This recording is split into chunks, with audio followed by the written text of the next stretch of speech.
Here we are with the rocker box assembly off once again, and I'm going to try these gaskets that the owner sent me.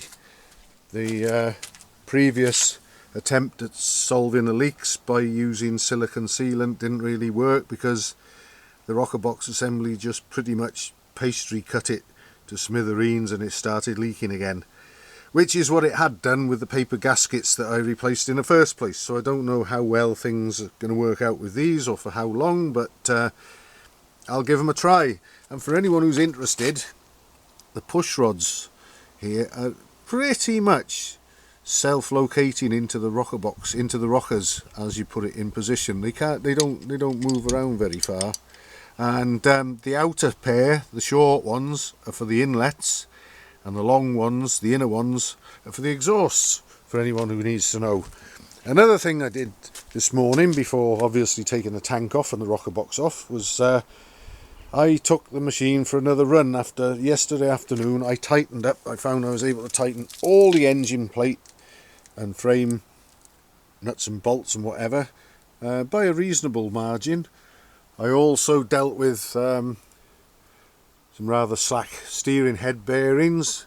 This dust cover here was able to spin and rattle around. I thought, maybe that's the source of the noise, but it wasn't.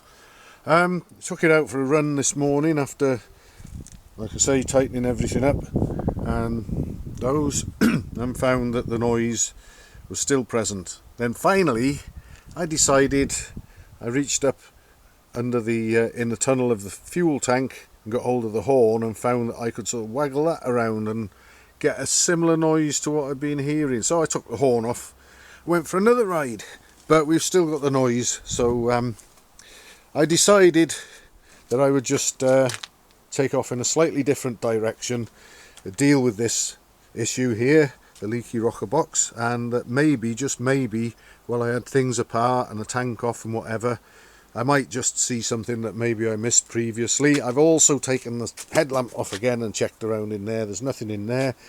I've poked wire up inside the fork shrouds with a sort of bent over end to see if I could sort of catch or hook anything that might be loose and rattling around in them. There's nothing.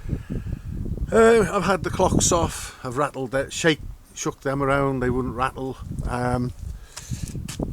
I think I might do similar with the handlebars, just in case there might be something has gone down inside them even and might be rattling about. I don't know, but it's a mystery, although it's certainly not the engine.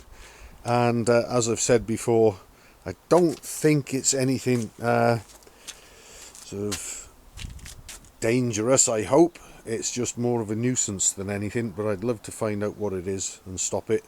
Perhaps I'll get to the bottom of it one day. Who knows?